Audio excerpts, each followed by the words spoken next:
کلی تماشاگران و با هر یک نفری که ویدیوی ما را حال تماشا کرده اید. برادران و خواهران عزیز، روزه ماه شریف رمضان به هر یک تاتون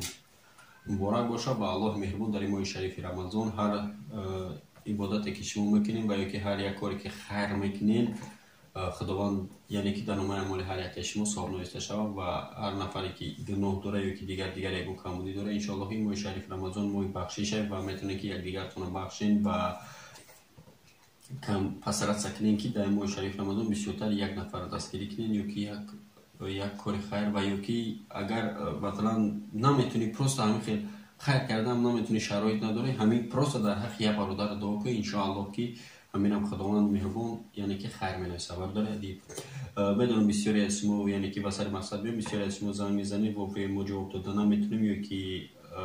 سبشنی شما به جواب میمونن در تلگرام دیگر برادر خواهش میکنم میخوام در ویدیو بفهمونم تا که یکمش برای چی ولادیسو بسیاری شما میگن که ولادیسو جواب نمیتن در نمره یا کشتگی یا دیگر باور کنین برای چی ما کوشش میکنیم که نمره را بمونش وزنده ساعت 12 یک شب زنگش میزنیم برادر باور کنین درجه ساعت 12 یک شب شما خواب ندارین برادرایی که کار پیشنهاد میکنن دیگه کار میکنین که همگو دیگه نمیتن ما در کار کیچ کنیم با همین سبب ما نمره دیگه ولادیسوی صاحب کار نموندیم در کانال که شما ساعت 12 یک شب 2 شب 3 شب زنگ میزنید بعد مجبور میشم که هم خیلی آدم را دیگه دنگوش جواب نتن یا در شورش نمونه این کمبودی ایما و شما نیست ایما آدمایی هسته که میخوای پروست نام را میمونن التماس ساعت کاری دام دادن یا که تام میدن تلفنش زنگ میته شما نگین که وای آدم مثلا جواب نمیده یا که ماشینی که دیگر شاید وقتی کاره یا که یگون کمبودی داره یا که نمیتونه با بریم شما را جواب بده یا که تلفنش ما را میکشه یعنی که یگون جدا بنده برداره عزیز من خاطر خواهش میکنم شما پراویل درک کنید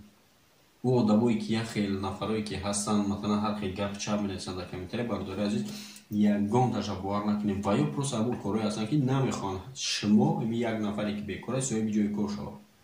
پروس دل ما را میشکنن که ما ویدیو نکنیم و شما پروس بیکار بگردید وقت چون بیکارم باور دارم بسیار ابوی که خیلی گپ چپ می‌نویسن یا که کامنت‌ها یا که داشتن میکنن دیگر گپو بسیار در دیگر جو مثلا در تلویزیون یا باشه در خونش پروس بدره ازدواج میکنن در کار در کامنت‌ها اما هیچ باور دارم بسیار هیچ زنگ زدگی نیست یا که نوشتگی نیست میدونم پروت داشتن میکنم اما در یعنی که ما شریف رمضان یگون گپ گفتن نتیم یگون کاتم خفه کردن نیستم یعنی که شما پراویلن درک کنید و دیگه یعنی که برادر شما مرام دادن میدن یا که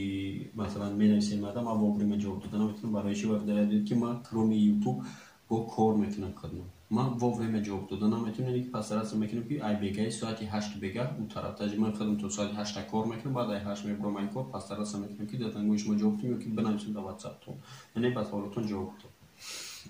با این خاطر ما مثلا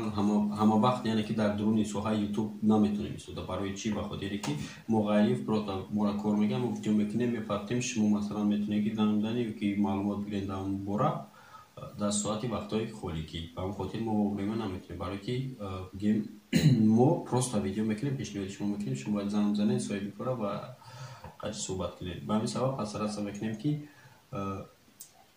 صاحب کار یعنی که نمرش در کامنت‌ها بمونیم دیگه در ویدیو نمونیم به خاطر که بسیاری میدونن مینویسن یا که من دارم میزنن بعد سوالای لیش نمیتن میدونن سلام علیکم میگن علیکم سلام میگن من نمیدونم برای چی نوشته داره که من کروم یوتیوب بسیار شناسایی هستن که زنگ میزنن نمیدونم کدوم شما پاتفیش کنه اینجا اومدین و چی و دیگر یا که بعدی یا خیلی میدونین ویدیو вже علاقه باور کنیم وقتی ویدیو رو ما ولاجید میکنم در کانالم وقت میگذره вже بچه ما زنگ میزنه вже علاقه вода آوردگی ما ولاجید کردم وقتی که شما کار در کره کانال آبونش نیم یعنی که زنگوله را انتخاب все да انتخاب بمونه که во время канал видео برماد علاقه به شما را برای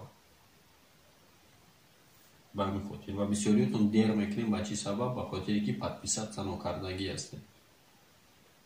باور کنید زیاده ای 50% شما در کانال آبونه شدگی نیستیم پروست میدونید زنگ میزنید نکم پادپیس کنید من آبونه شما در کار نیست نه که برای شما بود حساب شما را یکپا به خاطر که پروست اگر شما در اینترنت باشه برای کار کانال ما برای همه چیز ساختگی یا که یک نفر دستگیری کردن مثلا برادر عزیز ما وقتی که ویدیو رو می‌بینیم ما بونش شگی نباشه پروت هم بدونیم اونجا علاقه ویدیو ما 2-3 روز میگذره اونجا آدم سوی مثلا ما ویدیو رو ولاجیت میکنیم ولاجیت کرده برابر آدم زنگ میزنن یکی بعد یاد میگه کن عمر مرا تقنید که ما مثلا ما بعد زنگ ما نمیتونم حالیت شما رو زنگ دادم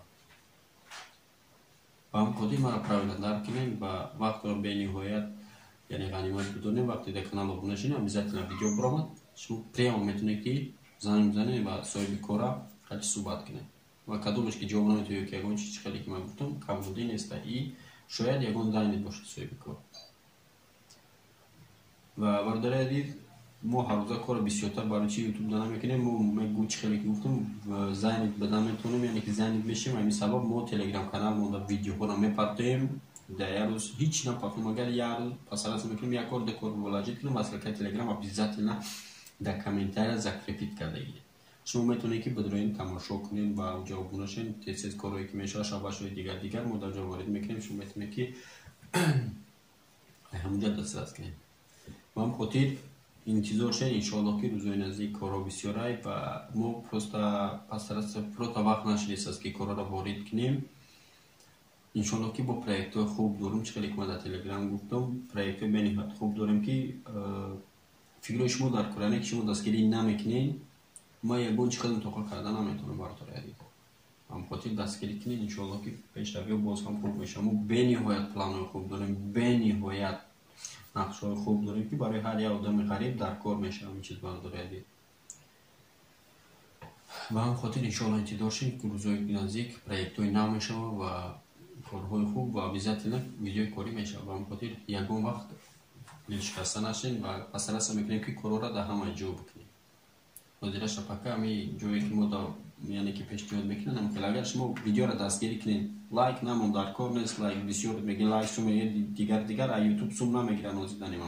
ایش مایل